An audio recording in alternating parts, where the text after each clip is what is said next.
आइए भक्तों, आज सुनते हैं शरद पूर्णिमा व्रत कथा। समुद्र से उत्पन्न होकर माँ लक्ष्मी कैसे बनी भगवान विष्णु की पत्नी। तो एक बार बोलिए प्रेम से विष्णु भगवान की जय, लक्ष्मी माता की जय। शरद पूर्णिमा का व्रत आज रखा जाएगा और आज माँ लक्ष्मी की विधि विधान से पूजा की जाएगी। मान्यता है कि आश्विन मास की पूर्णिमा को माता लक्ष्मी समुद्र मंथन से उत्पन्न हुई थी। आश्विन मास की पूर्णिमा को शरद पूर्णिमा कहते हैं और इस दिन माता लक्ष्मी का जन्म उत्सव मनाया जाता है। लोग इस दिन माता लक्ष्मी का व्रत करते हैं और उनकी पूजा करते हैं। शरद पूर्णिमा पर व्रत रखने वाले लोगों के लिए माता लक्ष्मी की उत्पत्ति की कथा का पाठ करना जरूरी होता है, तभी उनका व्रत पूर्ण माना जाता है। आइए आपको बता दें कि शरद पूर्णिमा की व्रत कथा क्या है। शरद पूर्णिमा कोजागरी व्रत कथा। भीष्म जी ने कहा, मैंने तो सुना था लक्ष्मी जी क्षीर सागर से प्रकट हुई थी, फिर आपने यह कैसे कहा कि वे भिंगु की पत्नी ख्याति के गर्भ से उत्पन्न हुई। पुरुषोत्तम जी बोले, राजन, तुमने मुझसे जो प्रश्न किया है उसका उत्तर सुनो। लक्ष्मी जी के जन्म का संबंध समुद्र से है, यह बात मैंने ब्रह्मा जी के मुख से सुना है। एक समय की बात है, दैत्य और दानवों ने बड़ी भारी सेना लेकर देवताओं पर चढ़ाई की। उस युद्ध में दैत्य के सामने देवता परास्त हो गए। तब इंद्र आदि संपूर्ण देवता अग्नि को आगे करके ब्रह्मा जी की शरण में गए। वहां उन्होंने अपना सारा हाल ठीक ठीक कह सुनाया। ब्रह्मा जी ने कहा, तुम लोग मेरे साथ भगवान की शरण में चलो।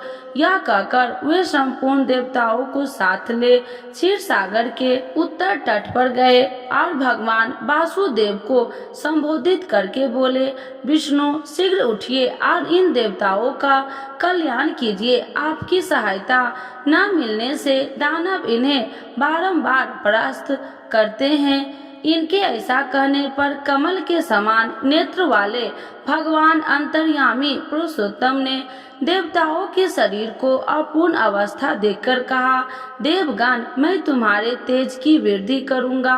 मैं तो उपाय बतलाता हूँ, उसे तुम लोग करो। दैत्य के साथ मिलकर सब प्रकार की औषधियाँ ले आओ और उन्हें क्षीर सागर में डाल दो। फिर विंध्याचल को मंथनी की नाक को नेति रस्सी बनाकर समुद्र का मंथन करते हुए उससे अमृत निकालो। इस कार्य में मैं तुम अलौकिक सहायता करूंगी। समुद्र का मंथन करने पर जो अमृत मिलेगा उसका पान करके तुम लोग बलवान और अमर हो जाओगे। देवाधिदेव भगवान ने ऐसा कहने पर संपूर्ण देवता दैत्य के साथ संधि करके अमृत निकालने के यत्न में लग गए। देव, दानव और दैत्य सब मिलकर सब प्रकार की औषधियाँ ले आए और उन्हें क्षीर सागर में डालकर मंदाचल, मंथनी एवं बाष्की नाग को नेत्रिकी बनाकर बड़े वेग से मंथन करने लगे। भगवान विष्णु की प्रेरणा से सब देवता एक साथ बाष्की की पूंछ की ओर हो गए और दैत्य को उन्होंने बाष्की के सिर की ओर खड़ा कर दिया। भीष्म जी बाष्की ने मुख की सांस तथा विष अग्नि से सुलझ जाने के कारण सब दैत्य तेज हो गए। क्षीर समुद्र के बीच में ब्रह्मवेताओं में श्रेष्ठ भगवान ब्रह्मा तथा महातेजस्वी महादेव जी कच्छप रूपधारी श्री विष्णु भगवान की पीठ पर खड़े हो अपनी भुजाओं से कमल की भांति मंदवाचल को पकड़े हुए थे तथा स्वयं भगवान श्री हरि कूर्म रूप धारण करके क्षीर सागर के भीतर देवताओं और दैत्य के बीच में स्थिर थे। वे मंदवाचल पर्वत को अपनी पीठ पर लिए डूबने से बचाते थे। तदंतर जब देवता और दानवों ने फिर समुद्र का मंथन आरंभ किया तो पहले पहले उसमें से देव पूजित कामधेनु का आविर्भाव हुआ, जो अवश्य घी दूध की उत्पत्ति का स्थान मानी गई। तत्पश्चात वरुणी देवी प्रकट हुई, जिसे मद भरे नेत्र घूम रहे थे। वह पग पग लड़खड़ाती चलती थी उसे अपवित्र मानकर देवताओं ने त्याग दिया। तब वह असुरों के पास जाकर बोली, दानवों, मैं बल प्रदान करने वाली देवी हूँ, तुम मुझे ग्रहण करो। दैत्य ने उसे ग्रहण कर लिया। इसके बाद पुनः मंथन आरंभ होने पर परिजात कल्प वृक्ष उत्पन्न हुआ, जो अपनी शोभा से देवताओं को आनंद बढ़ाने वाला था। तदंतर 7 घोड़े अप्सराएं प्रकट हुए, जो देवताओं और दानवों की सामान्य रूप से है। जो लोग पुण्य कर्म करके देवलोक में जाते हैं, उनका भी उनके ऊपर समान अधिकार होता है। अप्सराओं के बाद शीतल किरणें वाली चंद्रमा के प्रादुर्भाव हुआ, जो देवताओं को आनंद प्रदान करने वाले थे। उन्हें भगवान शंकर ने अपने लिए मांगते हुए कहा, देवताओं, ये चंद्रमा मेरी जटाओं के आभूषण होंगे, अतः मैं ले लिया। ब्रह्मा जी ने बहुत अच्छा कहकर शंकर जी की बात का अनुमोदन किया। तत्पश्चात कालकूट नामक भयंकर विष प्रकट हुआ, उससे देवता और दानवों सबको बड़ी पीड़ा हुई। तब महादेव जी ने स्वेच्छा से उस विष को लेकर पी लिया। इसके पीने से कंठ में काला दाग पड़ गया। तभी से वे महेश्वर नीलकंठ कहलाने लगे। क्षीर सागर से निकले हुए उस विष को जो अंश पीने से बच गया था, उस नाग सर्पों ने ग्रहण कर लिया। तदंतर अपने हाथों में अमृत से भरा हुआ कमंडलू लेकर धन्वंतरी प्रकट हुए, जो श्वेत वस्त्र धारण किए हुए वेदराज के दर्शन से सबका मन स्वस्थ एवं प्रसन्न हो गया। इसके बाद उस समुद्र से ऊंचे श्रवा घोड़ा और ऐरावत नाम का हाथी, ये दोनों क्रमशः प्रकट हुए। इसके पश्चात क्षीर सागर से लक्ष्मी देवी का प्रादुर्भाव हुआ, जो खिले हुए कमल पर विराजमान थी और हाथ में कमल लिए थी। उनकी प्रभा चारों ओर छिटक रही थी। इस समय महर्षियों ने श्री सूत का पाठ करते हुए बड़ी प्रसन्नता के साथ उनका स्तवन किया। साक्षात क्षीर समुद्र से प्रकट होकर लक्ष्मी जी को एक सुंदर माला भेंट की, जिसके कमल भरी मुरझाते नहीं थे। विश्वकर्मा उनके समस्त अंगों में आभूषण पहना दिए। स्नान के पश्चात दिव्य माला और दिव्य वस्त्र धारण करके जब वे सब प्रकार के आभूषणों से विभूषित हुई, तब इंद्र आदि देवता तथा विद्याधर आदि ने उन्हें भी प्राप्त करने की इच्छा की। तब ब्रह्मा जी ने भगवान विष्णु से कहा, वासुदेव, मेरे द्वारा दी हुई इस लक्ष्मी देवी को आप ही ग्रहण करें। मैंने देवताओं और दानवों को मना कर दिया है, वे इन्हें पाने की इच्छा नहीं करेंगे। आपने जो स्थिरता पूर्वक इस समुद्र मंथन में कार्य को संपन्न किया है, इससे आप पर मैं बहुत संतुष्ट हूँ। यो कहकर ब्रह्मा जी लक्ष्मी जी से बोली, देवी, तुम भगवान केशव के पास जाओ। मेरे दिए हुए पति को पाकर अनंत वर्षा तक आनंद का उपभोग करो। ब्रह्मा जी के ऐसा कहने पर लक्ष्मी जी समस्त देवताओं को देखते देखते श्री हरि के वक्ष स्थल में चली गई और भगवान से बोली, देव, आप कभी मेरा परित्याग न करें। संपूर्ण जगत के प्रिय, तब मैं सदा आपके आदेश का पालन करती हूँ। आपके वक्ष स्थल में निवास करूँगी। यह कहकर लक्ष्मी जी ने कृपापूर्ण दृष्टि से देवताओं की ओर देखा। इससे उन्हें बड़ी प्रसन्नता हुई। इधर लक्ष्मी से परियुक्त होने पर दैत्य को बड़ा उद्योग हुआ। उन्होंने झपटकर धन्वंतरी के हाथ से अमृत का पात्र छीन लिया। तब विष्णु ने माया से सुंदर स्त्री का रूप धारण करके दैत्य को लुभाया और उनके निकट जाकर कहा, यह अमृत का कमंडल मुझे दे दो। उस त्रिभुवन सुंदरी रूपवती नारी को देखकर दैत्य का चित्त काम के वशीभूत हो गया। उन्होंने चुपचाप वह अमृत उस सुंदरी के हाथ में दे दिया और स्वयं उसका मुंह ताकने लगे। दानवों से अमृत लेकर भगवान देवताओं को दे दिया और इंद्र आदि देवता तत्काल उस अमृत को पी गए। यह देख दैत्यगण भांति भांति के अस्त्र शस्त्र और तलवार हाथ में लेकर देवताओं पर टूट पड़े, परंतु देवता अमृत पीकर बलवान हो चुके थे। उन्होंने दैत्य सेना को परास्त कर दिया। देवताओं की मार पड़ने पर दैत्य ने भागकर चारों दिशाओं की शरण ले ली और कितने पाताल में घुस गए। तब संपूर्ण देवता आनंद मग्न मन में शंख चक्र और गदा धारण करने वाले भगवान श्री विष्णु को प्रणाम करके स्वर्ग लोक में चले गए। तब से सूर्य देव की प्रभा स्वस्थ हो गई, वे अपने मार्ग से चलने लगे। भगवान अग्नि देव भी मनोहर दीप्ति से युक्त प्रज्वलित होने लगे तथा सब प्राणी का मन धर्म संलग्न रहने लगा। भगवान विष्णु से सुरक्षित होकर समस्त त्रिलोकी श्री संपन्न हो गई। उस समय समस्त लोकों को धारण करने वाले ब्रह्मा जी देवताओं से कहा, देवगण, मैंने तुम्हारी रक्षा के लिए भगवान श्री विष्णु तथा देवताओं के स्वामी उमापति महादेव जी को नियत किया था। वे दोनों तुम्हारे योगक्षेम का निर्वाह करेंगे। तुम सदा उनकी उपासना करते रहना, क्योंकि वे तुम्हारा कल्याण करने वाले हैं। उपासना करने से ये दोनों महानुभाव सदा तुम्हारे क्षेम साधक और वरदायक होंगे। यों कहकर भगवान ब्रह्मा अपने धाम को चले गए। उनके जाने के बाद इंद्र ने देवलोक की राह ली। तत्पश्चात श्री हरि और शंकर जी भी अपने अपने धाम वैकुंठ एवं कैलाश पर जा पहुँचे। तदंतर देवराज इंद्र तीनों लोकों की रक्षा करने लगे। महाभाग इस प्रकार श्री लक्ष्मी जी क्षीर सागर से प्रकट हुई थी। तो एक बार बोलिए प्रेम से विष्णु भगवान की जय, लक्ष्मी माता की जय, सर्व देवी देवताओं की जय। आज सुनते हैं शरद पूर्णिमा 2024 डेट।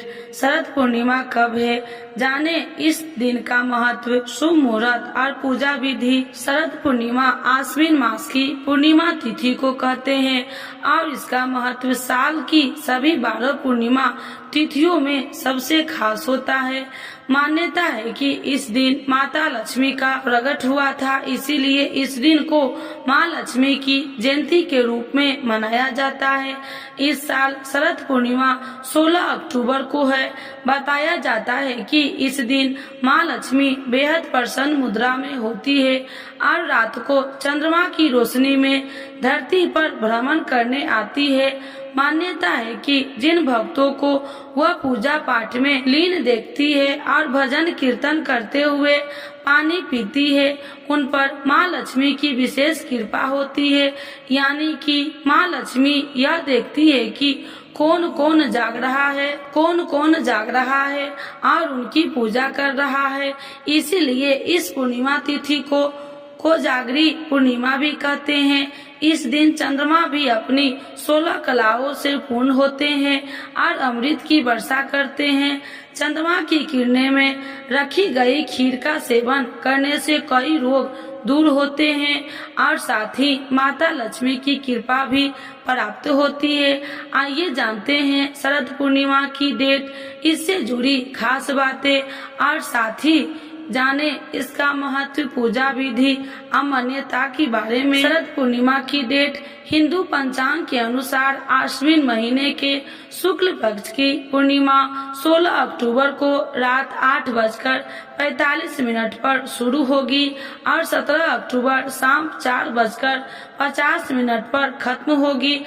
शरद पूर्णिमा का व्रत जो लोग रखते हैं वह 16 अक्टूबर को रखा जाएगा और रात को खीर भी 16 अक्टूबर को ही रखी जाएगी। शरद पूर्णिमा के दिन चंद्र देव की पूजा का विधान है। इस दिन चंद्र उदय शाम 5:10 पर होगा। शरद पूर्णिमा का महत्व, शरद पूर्णिमा के दिन माँ लक्ष्मी की पूजा होती है, क्योंकि मान्यताओं के अनुसार इस दिन उनका जन्म हुआ था। इसे कोजागरी पूर्णिमा और कौमुदी व्रत भी कहते हैं। यह दिन धन प्राप्ति के लिए बेहद शुभ माना जाता है। शरद पूर्णिमा के दिन माँ लक्ष्मी धरती पर आती है। लोग अपनी श्रद्धा से उनकी पूजा अर्चना करते हैं। इस दिन चंद्रमा अपनी सभी 16 कलाओं से परिपूर्ण होते हैं और उनकी किरणों से अमृत की वर्षा होती है। इसीलिए रात भर चांद की रोशनी में खीर रखी जाती है और अगले दिन माँ लक्ष्मी को अर्पित करके प्रसाद के रूप में ग्रहण की जाती है। शरद पूर्णिमा की पूजा विधि: सबसे पहले सुबह नहाने के बाद अपने घर के मंदिर को साफ कर ले, ध्यान से माता लक्ष्मी और भगवान विष्णु की पूजा करे। इसके बाद गाय के दूध से चावल का खीर बनाकर रख दे। लाल या पीले कपड़े को लकड़ी की चौकी पर बिछाकर उस पर माता लक्ष्मी और भगवान विष्णु की मूर्ति स्थापित करे। आप चाहे तो तांबे या मिट्टी के कलश पर लाल कपड़ा बिछाकर उस पर भी लक्ष्मी जी की सोने की मूर्ति भी स्थापित कर सकते हैं। भगवान की मूर्ति के सामने घी का दीपक जलाए और धूप दिखाए। इसके बाद गंगा जल से स्नान करवावे, अक्षत और रोली से तिलक लगाए। तिलक लगाने के बाद सफेद मिठाई या खीर का भोग लगाए। लाल या पीले फूल चढ़ाए। माता लक्ष्मी को गुलाब का फूल चढ़ाने से विशेष लाभ होता है। शाम के समय चंद्रमा निकलने पर मिट्टी के 100 दिए या अपनी सामर्थ्य के अनुसार गाय के शुद्ध घी से जलाए। इसके बाद खीर को मिट्टी के बर्तन में भरकर छलनी से ढककर चांद की रोशनी में रख दे। पूरी रात जगाते हुए विष्णु सहस्त्र नाम का जप, श्री सूक्त का पाठ, भगवान श्री कृष्ण की महिमा, श्री कृष्ण मधुराष्टकम का पाठ और कनक धारा स्तोत्र का पाठ करे। पूजा की शुरुआत में भगवान गणेश की आरती जरूर करे। अगली सुबह ब्रह्म मुहूर्त में स्नान करके उस खीर को माँ लक्ष्मी को अर्पित करे। फिर से खीर को प्रसाद के रूप में अपने परिवार के सदस्यों में बांट दे। कहते हैं कि इस तरह विष्णु भगवान और धन की देवी की पूजा करने से सभी मनोकामनाएं पूर्ण होती है और हर तरह के कर्ज से मुक्ति मिलती है। तो एक बार बोलिए प्रेम से विष्णु भगवान की जय, लक्ष्मी माता की जय। तो आज सुनते हैं शरद पूर्णिमा व्रत कथा। तो एक बार बोलिए प्रेम से विष्णु भगवान की जय, लक्ष्मी माता की जय। माँ लक्ष्मी और भगवान विष्णु की कृपा को प्राप्त करने के लिए एक साहूकार की दोनों बेटियां हर पूर्णिमा को व्रत किया करती थी। इन दिनों बेटियों में बड़ी बेटी पूर्णिमा का व्रत पूरे विधि विधान से और पूरा व्रत करती थी। वही छोटी बेटी व्रत तो करती थी लेकिन नियमों को आडंबर बनाकर उनकी अनदेखी करती थी। विवाह योग्य होने पर साहूकार ने अपनी दोनों बेटियां का विवाह कर दिया। बड़ी बेटी के घर समय पर स्वास्थ्य संतान का जन्म हुआ। संतान का जन्म छोटी बेटी के घर भी हुआ, लेकिन उसकी संतान पैदा होते ही दम तोड़ देती थी। 2-3 बार ऐसा होने पर उसने एक साहूकार को बुलाकर अपनी व्यथा कही और धार्मिक उपाय पूछा। उसकी सारी बात सुनकर और कुछ प्रश्न पूछने के बाद ब्राह्मणों ने उससे कहा कि तुम पूर्णिमा का अधूरा व्रत करती हो, इस कारण तुम्हारा व्रत फलित नहीं होता और तुम्हें अधूरे व्रत का दोष लगता है। ब्राह्मण की बात सुनकर छोटी बेटी ने पूर्णिमा व्रत पूरे विधि विधान से करने का निर्णय लिया, लेकिन पूर्णिमा आने से पहले ही उसने एक बेटे को जन्म दिया। जन्म लेते ही बेटे की मृत्यु हो गई। उस पर उसने अपने बेटे की शव को एक पीढ़े पर रख दिया और ऊपर से एक कपड़ा इस तरह ढक दिया कि किसी को पता न चले। फिर उसने अपनी बड़ी बहन को बुलाया और बैठने के लिए वही पीढ़ा दे दिया। जैसे ही बड़ी बहन उस पीढ़े पर बैठने लगी, उसके लहंगे की किनारे बच्चे को छू गई और वह जीवित होकर तुरंत रोने लगा। इस पर बड़ी बहन पहले तो डर गई और फिर छोटी बहन पर क्रोधित होकर उसे डांटने लगी। क्या तुम मुझ पर बच्चे की हत्या का दोष और कलंक लगाना चाहती हो? मेरे बैठने से यह बच्चा मर जाता तो? इस पर छोटी बहन ने उत्तर दिया, यह बच्चा मरा हुआ तो पहले से ही था दीदी, तुम्हारे तप और स्पर्श के कारण तो यह जीवित हो गया। पूर्णिमा के दिन जो तुम व्रत और तप करती हो, इसके कारण तुम दिव्य तेज से परिपूर्ण और पवित्र हो गई हो। अब मैं भी तुम्हारी ही तरह व्रत और पूजन करूंगी। इसके बाद उसने पूर्णिमा व्रत विधि पूर्वक किया और इस व्रत के महत्व और फल का पूरे नगर में प्रचार किया। जिस प्रकार माता लक्ष्मी और श्री हरि ने साहूकार की बड़ी बेटी की कामना पूर्ण कर सौभाग्य प्रदान किया, वैसे ही हम सब पर कृपा करे। तो एक बार बोलिए प्रेम से विष्णु भगवान की जय, लक्ष्मी माता की जय।